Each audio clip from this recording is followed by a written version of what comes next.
एक बच्चा दुकान पर ख़रीदारी के लिए जाता है और कुछ सामान खरीदने के बाद में दुकानदार से पूछता है, अंकल कितने रुपए हुए? दुकानदार ने कहा 162 रुपये। बच्चे की सिट्टी पिट्टी गुम, समझ में नहीं आया कितने देने उसको। थोड़ी देर सोचता रहा, फिर बोला, अंकल अंग्रेजी में बताइए ना। उसके पास में उसके खड़े माता पिता ने कहा, अजी ये इंग्लिश मीडियम में पढ़ता है ना, तो इसको हिंदी नहीं आती है। और इतना कह करके मन से मुस्कुराए और उनको बड़ा प्राउड फील हुआ कि हमारे बच्चे को हिंदी नहीं आती लेकिन अंग्रेजी आती है। लेकिन मैं कहता हूँ कि अगर आपके बच्चे को हिंदी नहीं आती, आपको नहीं आती, तो ये प्राउड फील करने की बात नहीं है, बल्कि ये शर्म की बात है। क्यों?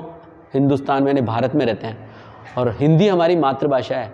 हिंदी हमें नहीं आती तो ये हमारे लिए बहुत ही शर्म की बात है। एक बार फिर भारत और भारत की संस्कृति चैनल में आपका हार्दिक स्वागत है। हर देश की अपनी संस्कृति और अपने सामाजिक और सांस्कृतिक मूल्य होते हैं। जो देश इन्हें सहेज करके नहीं रखता है, इनकी रक्षा नहीं कर पाता है, तो उस देश का पतन निश्चित है। चाणक्य ने कहा था कि जो राष्ट्र अपने सांस्कृतिक मूल्यों की और संस्कृति की रक्षा करते हैं, वे कभी भी पराजित नहीं होते हैं। हजारों वर्षों से हम अपने संस्कृति और अपने मूल्यों की रक्षा करते आ रहे हैं, लेकिन सन 1835 में एक अंग्रेज लॉर्ड मैकाले ने एक ऐसी शिक्षा पद्धति का बीज बोया जो हमारी संस्कृति और मूल्यों को लगातार निगलता जा रहा है। उस समय हो सकता है कि हमें इसका इतना प्रभाव नज़र नहीं आया होगा, लेकिन देख रहे हैं तो चारों ओर हर व्यक्ति पाश्चात्य संस्कृति में रंगा जा रहा है।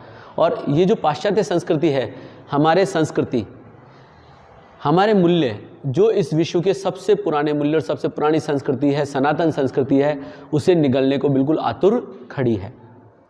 लॉर्ड मैकाले ने शिक्षा पद्धति लागू करते समय कहा था, मैं एक ऐसी शिक्षा पद्धति का विकास कर रहा हूँ, एक ऐसी शिक्षा पद्धति लागू कर रहा हूँ जिसे पढ़ने के बाद में भारतीय खून और शरीर से तो भारतीय रहेगा, लेकिन उसके आचार विचार पूरी तरह से अंग्रेज रहेंगे। यानी हम भारत को एक ऐसी स्थिति में पहुंचा जाएंगे कि हम भारत छोड़ करके चले जाएंगे, तब भी भारत मानसिक रूप से हमारा गुलाम रहेगा। और ये बात मुझे आज बिल्कुल सत्य प्रतीत होती नजर आ रही है। हम लोगों में होड़ मची है अंग्रेज बनने की। बहुत पहले दिलीप कुमार की एक फिल्म आई थी, जिसे दिलीप कुमार जो है सूट वूट पहन करके आता है और एक गाना गाता है, साला मैं तो साहब बन गया। हर कोई साहब बनना चाहता है। अगर किसी आदमी ने कुर्ता पजामा पहन रखा है, धोती कुर्ता पहन रखा है, तो गंवार समझते हैं हम उसको। हिंदी में बात करेगा तो बेवकूफ़ समझते हैं कि इसे कोई अक्ल नहीं है। किसी भी व्यक्ति की श्रेष्ठता का पैमाना उसका ज्ञान होना चाहिए, ना कि उसकी भाषा, कि वो हिंदी में बोल रहा है, अंग्रेजी में बोल रहा है। ऐसे तो चाइना वाले हैं, उनको हिंदी नहीं आती, उनको अंग्रेजी नहीं आती, तो क्या वो बेवकूफ़ हो गए? नहीं, वो अपने राष्ट्र की संस्कृति का सम्मान करते हैं, अपनी भाषा का सम्मान करते हैं। मुझे लगता है विश्व में सिर्फ एक भारतीय यानी हम लोग होंगे जो अंग्रेजी भाषा बोलने में अपने आप को प्राउड फील करते हैं, फ़ख्र महसूस करते हैं। विश्व में ऐसा कोई देश नहीं है, ऐसे शायद कोई नागरिक नहीं होंगे जो अपनी देश की संस्कृति और अपने भाषा से इस प्रकार से कटना चाहते हो। जो लॉर्ड मैकाले ने शिक्षा पद्धति लागू की, तो पहले बड़े शहरों में चला, एक चलन चला कि साहब अंग्रेजी माध्यम के विद्यालयों में पढ़ाना है। ये चलन धीरे धीरे समय के साथ बढ़ता गया। समय के साथ बढ़ते बढ़ते बड़े शहरों के साथ फिर छोटे शहरों में पहुंचा, छोटे शहरों से फिर आज गाँवों की ओर चल रहा है। माता पिता में होड़ मची है कि हमारे बच्चे को हम अंग्रेजी विद्यालय में पढ़ाएंगे, अंग्रेजी विद्यालय में पढ़ाएंगे, अंग्रेजी माध्यम के विद्यालय में पढ़ाएंगे। अब विचार कीजिए, सोचिए कि आपके बच्चे की श्रेष्ठता का पैमाना भाषा नहीं है, उसका ज्ञान है। अगर वो किसी भाषा में किसी चीज़ को समझ ही नहीं पाता तो आगे बढ़ेगा कैसे?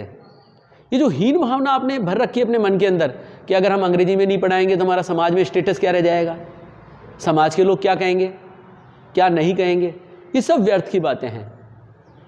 अगर आपको अपनी माँ से प्रेम नहीं है तो सब व्यर्थ है। और ये जो हिंदी है, ये हमारी माँ है, हिंदी भाषा हमारी माँ है। हिंदी भाषा से हमें उतना ही प्रेम होना चाहिए जितना हमें हमारी माँ से। और बच्चा जब बोलना प्रारंभ करता है तब से उसे यूँ अंग्रेजी सिखाना प्रारंभ कर देते हैं, हिंदी नहीं। बेटा आसमान में देखो वो क्या है, वो मून है। चंदा मामा जो एक शब्द होता था जो प्रेम हुआ करता था, वो कहीं खो गया। गाय जिसे हम पहले बचपन में पढ़ा थे, गाय माता, उसको काऊ बना दिया, तो माता जो शब्द है वो कहीं खो गया। बाहर अगर कोई कुत्ता नजर आएगा तो डॉगी समझाएंगे उसको, और कई बार तो ऐसे ऐसे शब्द बना दिए जिनका कोई अर्थ ही नहीं है। डॉग का डॉगी, पूरी डिक्शनरी में ढूंढो तो डॉगी शब्द नहीं मिलेगा।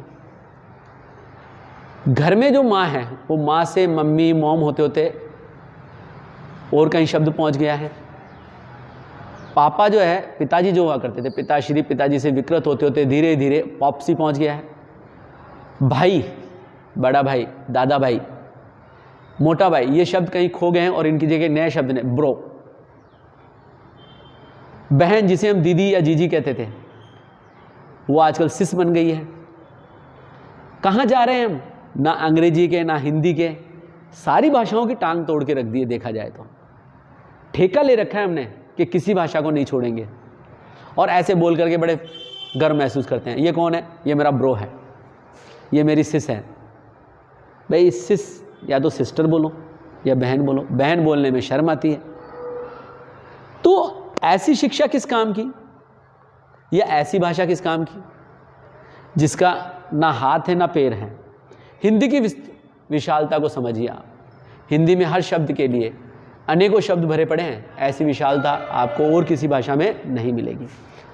अब बच्चे अंग्रेजी माध्यम में पढ़े, हिंदी उन्हें सही से आती नहीं है। और एक बात और कि संस्कृत जो हमारा कल्चर है,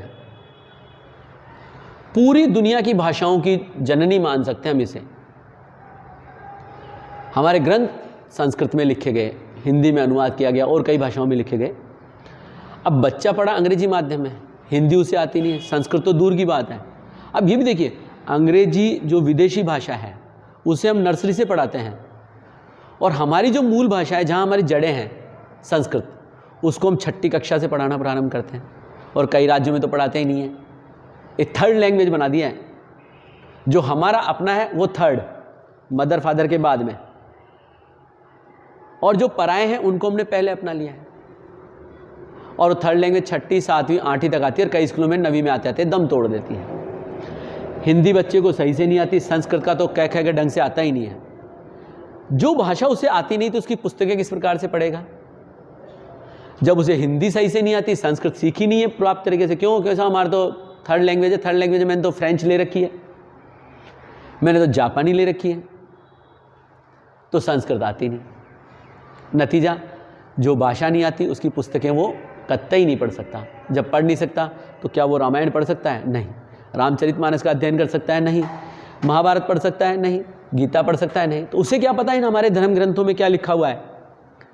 जब उसे कुछ पता ही नहीं तो उसे कोई भी आसानी से बरगला सकता है। एक छोटा बच्चे को संस्कृत या हिंदी आती सही से प्रॉपर तरीके से, तो रामायण पढ़ता, रामायण पढ़ता तो जानता हमारे संस्कृति को, हमारे कल्चर को। भगवान राम पिता के कहने मात्र से 14 वर्षों के लिए अपनी राजगद्दी छोड़ करके वनवास के लिए चले गए, और छोटा भाई लक्ष्मण और पत्नी सीता, उन्हें तो वनवास दिया ही नहीं था ना, लेकिन पत्नी धर्म निभाने के लिए जो है सीता जी भी उनके साथ। फिर लक्ष्मण क्या क्या लेने देना, वो तो आराम से राजमहल में राज कर सकते थे, नहीं। लेकिन बड़े भाई के पीछे चलते हुए उन्होंने उनका अनुसरण किया, और उस भ्रातृत्व के कारण, उस भाई के प्रेम के कारण उन्होंने भी 14 वर्ष का वनवास सहज रूप से स्वीकार कर लिया। अब रह गए भरत और लक्ष्मण। भरत और लक्ष्मण जैसे ही नानी के यहाँ से लौटे और उन्हें पता चला कि साहब राम, लक्ष्मण और जो सीता है वनवास के लिए, तो उन्हें लेने के लिए वहाँ चले गए, और उन्होंने प्रण किया कि अगर वो नहीं आएंगे तो वो भी वहीं पर उनके साथ में वनवास में यानी वन में ही रुक जाएंगे। लेकिन भगवान राम के समझाने पर भरत और शत्रुघ्न वापस अयोध्या लौट के आए। अब उसके आगे भी देखिए आप कि भरत जो है उसने वन में रहना स्वीकार किया अलग तरीके से, राम ने उन्हें वन में रहने नहीं दिया, तो उन्होंने अपने भाई के प्रेम के कारण अयोध्या से बाहर एक कुटिया बना करके पूरे 14 वर्ष वन में गुजारे उन्होंने, उस कुटिया में बिल्कुल वनवासी की भांति। शत्रुघ्न बेचारे क्या करते, 3 भाइयों का दबाव, लेकिन भाई से प्रेम तो उनको भी था ही, तो उन्होंने राजमहल में रहते हुए एक वनवासी की भांति अपना जीवन यापन किया। इन भावनाओं को सिर्फ वही समझ सकता है जो मातृभाषा को समझ सकता हो, जो संस्कृत को पढ़ सकता हो, जो हिंदी को पढ़ सकता हो और उनको समझ सकता हो, क्योंकि उन शब्दों में, उन चीज़ों में जो भावनाएं हैं वो आपकी विदेशी भाषाओं में कभी भी नहीं आ सकती। इन सब भावनाओं को समझने के लिए, पारिवारिक मूल्यों को समझने के लिए अपनी संस्कृति से जुड़ाव होना बहुत ज़रूरी है, और संस्कृति से जुड़ाव तब होगा जब अपनी भाषा से जुड़ाव होगा। और मातृभाषा जो है वो माँ है, और जो प्रेम और वात्सल्य माँ दे सकती है वो दुनिया में कोई नहीं दे सकता। ऐसे ही जिस प्रकार से आप अपनी भावनाओं को अपनी मातृभाषा में व्यक्त कर सकते हैं और दुनिया के किसी भाषा में व्यक्त नहीं कर सकते। हिंदी हमारी मातृभाषा है, प्रेम करना सीखिए। ये नहीं मुझे हिंदी नहीं आती तो एक फ़क्र वाली बात है।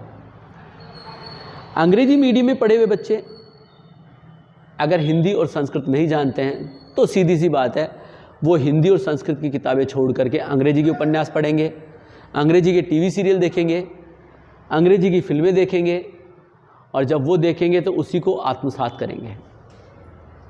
और कुछ लालची, विद्रोही और संस्कृति के जो भक्षक हैं वो हमारे बच्चों को बड़े आसानी से बरगला करके और ले जा सकते हैं। उनके मन में हमारी भाषा और हमारी संस्कृति के प्रति विष भर सकते हैं। उपन्यास अंग्रेजी पढ़े आपने, महाकाव्य आपने पढ़े नहीं, तो शब्दों का हमें ज्ञान नहीं है। इसी चीज़ का जो है लाभ ऐसे लोग उठाते हैं जो हमारे देश को तोड़ना चाहते हैं। रामायण में एक जो है चौपाई है, ढोल गंवार शूद्र पशु और नारी सब ताड़ना के सकल ताड़ना के अधिकारी। ये ताड़ना जो शब्द है इसका अर्थ यहाँ पर पीटना बताया गया है। और जब ये कुछ चंद बेवकूफ़ लोग जिनका ज्ञान जो है अज्जल गगरी छलकत जाए की जैसे है, वो अपना ज्ञान जब बखारते हैं तो कहते हैं आपके महाकाव्य में देखिए ढोल गंवार शूद्र पशु और नारी इन सबको पीटने के लिए लिखा गया है।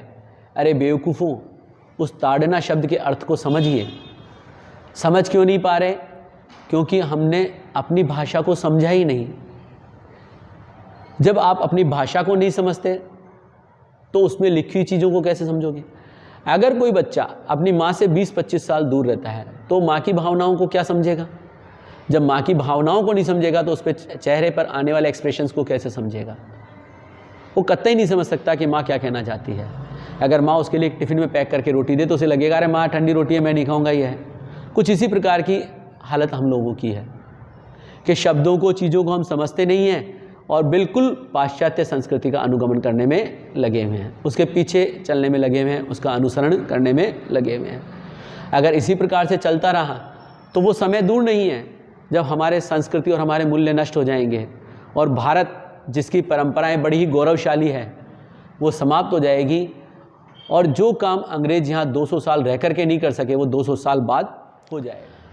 हमारी जो परंपराएं हैं, हमारी जो संस्कृति है बड़ी ही गौरवशाली है, बहुत मजबूत जड़ें हैं इसकी। लेकिन मजबूत जड़ें भी कब तक रहेगी अगर आप उन्हें सही प्रकार से पोषण नहीं देंगे तो लॉर्ड मेकाले ने 200 साल पहले जो बीज बोया वो बीज धीरे धीरे फलीभूत होते होते होते एक विशाल वृक्ष का रूप धारण कर रहा है और हमारी जो जड़ें हैं संस्कृति की उनको खोखला कर रहा है। इन्हें खोखला होने से बचाइए, क्योंकि अगर ये वृक्ष गिर गया हमारी संस्कृति का तो भारत जो शब्द हम पढ़ते हैं, ये भारत शब्द जो है दुनिया के भूगोल से मिट जाएगा। क्योंकि कहने को तो हो सकता है इस भूभाग का नाम भारत हो, लेकिन जब ये संस्कृति नहीं रहेगी तो फिर कैसा भारत, कैसा हिंदुस्तान और कैसा। जय हिंद, जय भारत, जय श्री राम।